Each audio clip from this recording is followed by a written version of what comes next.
Welcome to Suman TV. నేను మీ Suman TV. నాకు ప్రతి కాంపిటేటివ్ ప్రిపేర్ అయ్యేటువంటి స్టూడెంట్కి రెగ్యులర్గా జరిగేటువంటి అవమానం అంటే ఇన్సల్ట్ ఏదైనా ఉంది అని అంటే చుట్టుపక్కల ఉండేటువంటి వాళ్ళు అంటే మన ఇంట్లో వాళ్ళతో కూడా సంబంధం ఉండకుండా ప్రతి ఒక్కరూ కూడా కనిపించాం కదా అని చెప్పేసి టేక్ ఇట్ ఫర్ గ్రాంటెడ్ లాగా అడ్వాంటేజ్ తీసేసుకొని మనకు మోటివేషన్స్ ఇచ్చేస్తూ ఉంటారు.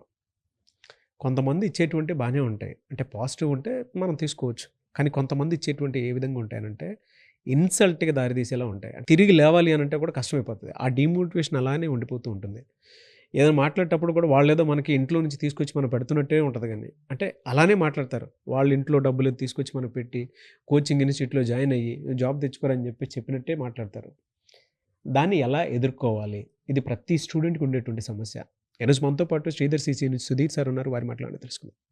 నమస్కారం సార్. నమస్కారం. సార్ అంటే ఒక పాయింట్‌లో నేను కూడా ఫేస్ చేసింది. ఈవెన్ మీరు స్టూడెంట్స్ తోటి రెగ్యులర్‌గా ఉంటారు కాబట్టి, మీలాంటి టీచర్ నా పక్కన ఉన్నారు కాబట్టి, నేను దాన్ని స్మార్ట్‌గా డిజైన్ చేసుకున్నాను కాబట్టి ఓకే. బట్ నాలాగా ఫేస్ చేసినటువంటి స్టూడెంట్స్ అయితే చాలామంది ఉన్నారు. స్టిల్ ఏదో ఒక టైంలో ఖచ్చితంగా ఫేస్ చేస్తారు సార్. ఎలా అనంటే ఏదో ఒక నోటిఫికేషన్‌లో ఒకటి మిస్ అయిందనుకోండి, పొరపాటున ఒకటి మిస్ అయిందనుకోండి, ఇంక జాబ్ రాదనుకుంటాను మీకు. ఎందుకు ఇంట్లో వాళ్ళ బరువు భారం, మీ ఇంట్లో వాళ్ళు కష్టపడి పెంచుతున్నారు గానీ, దానివల్ల ఏం ఉపయోగం ఉండట్లేదు. ఏదైనా ప్రైవేట్ జాబ్ చూసుకోవచ్చు కదా! పెళ్లి చేసుకోవచ్చు కదా! బోలెడు కట్నం అన్నా వస్తది అని మానసికంగా హింసించేటువంటి చుట్టుపక్కల ఉండేటువంటి వాళ్ళుంటారు. ఫ్రెండ్స్ గూడా over a period of time ఇంక స్టార్ట్ చేస్తారు సార్ అసలు పక్క నుంచి. వీళ్ళ దగ్గర ఏ పొటెన్షియల్ ఉంటదనేది వీళ్ళకి మాత్రమే తెలుసు. కానీ వీళ్ళు చేసేటువంటి డీమోటివేషన్‌కి సగం మనలో ఉన్నటువంటి కాన్ఫిడెన్స్ మొత్తం డిప్ అయిపోతది. దాన్నసలు ఎట్లా హ్యాండిల్ జేయాలి? అది ఇంక తప్పదా? దానికంటూ ఒక బ్రేక్ దొరకదా అనిపిస్తది సార్ అసలు. అంటే ఇట్స్ ఎ నెవర్ ఎండింగ్ సైకిలా అన్నట్టు అనిపిస్తది. దాన్ని ఎలా ఓవర్‌కమ్ చేయాలసలు? నాగరాజు గారు, మనిషిగా పుట్టిన ప్రతి ఒక్కళ్ళకి ఒక టాలెంట్ ఉంటుంది. ఫస్ట్ ఆఫ్ ఆల్ ఆ టాలెంట్ ఏంటి అనేది ఎవరికి వాళ్ళు ఐడెంటిఫై చేసుకోవాలి. ఆ టాలెంట్‌ని ఐడెంటిఫై చేసుకొని చుట్టుపక్కల నుంచి ఎన్ని మాటలు, ఎన్ని విమర్శలు వస్తున్నా సరే, ఎన్ని అవమానాలు ఎదురవుతున్నా సరే, కేవలం వారి టాలెంట్‌ని నమ్ముకొని మాత్రమే ముందుకు వెళ్ళాలి. సమాజం ఎలా ఉంటుంది అనేది మీకు ఒక ఎగ్జాంపుల్ చెప్తా. ఒక స్టోరీ. ఒక గుర్రం మీద వైఫ్ అండ్ హస్బెండ్ ఇద్దరు గుర్రం ఎక్కి నడుస్తూ ఉన్నారు. హ్మ్.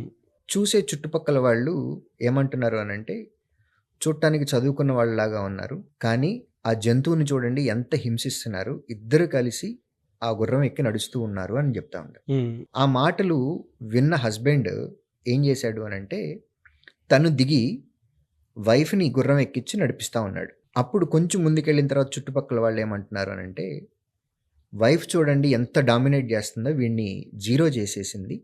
వీడు రబ్బర్ స్టాంపే. కాబట్టి ఆమె గుర్రం ఎక్కింది, వీడేమో చేతకాని వాడిలాగా నడుస్తా ఉన్నాడు అని. హ్మ్. ఈ మాటలు విన్న హస్బెండ్ వైఫ్‌ని దింపి ఇతనెక్కాడు. ఇతనెక్కిన దగ్గర నుంచి చూడండి, ఆడవాళ్ళనే కనీసం కామన్ సెన్స్ కూడా లేకుండా ఆడవాళ్ళని రోడ్డు మీద నడిపిస్తా ఉన్నాడు. వీడు మాత్రం దర్జాగా గుర్రం ఎక్కి నడుస్తున్నాడు.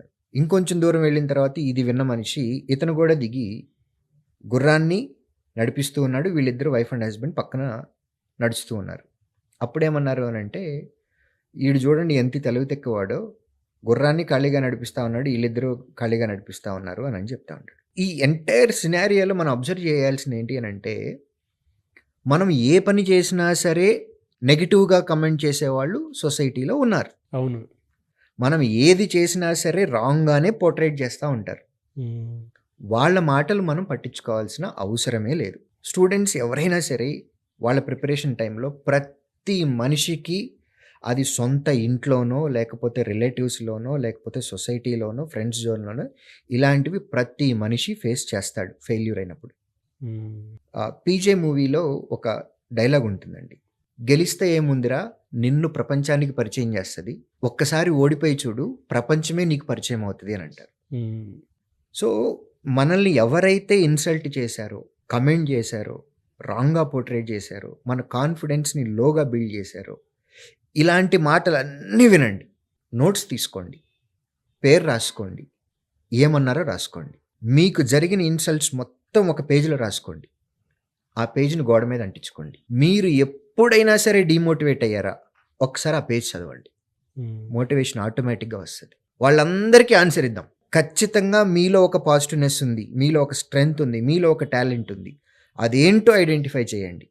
దాన్నే ఫోకస్డ్‌గా పెట్టండి. చుట్టుపక్కల వాళ్ళు మాట్లాడేవన్నీ కూడా బోన్‌లెస్ టంగ్. నాలుక ఎటు కావాలంటే అటు తిరుగుతది. ఆ నోట్లోంచి ఎంత మాట రావాలన్నా కానీ వస్తుంది. మీరు అవన్నీ పట్టించుకోవద్దు.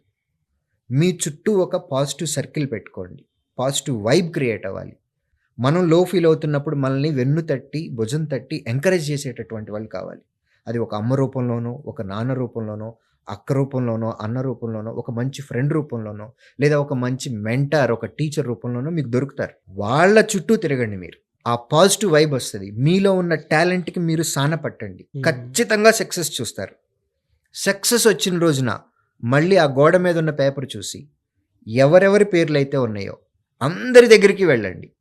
ఒక్క మాట కూడా మాట్లాడొద్దు. ఒక స్వీట్ బాక్స్ తీసుకొని వెళ్ళండి. స్వీట్ బాక్స్ ఇచ్చేసి వచ్చేసేయండి. ఆహ్!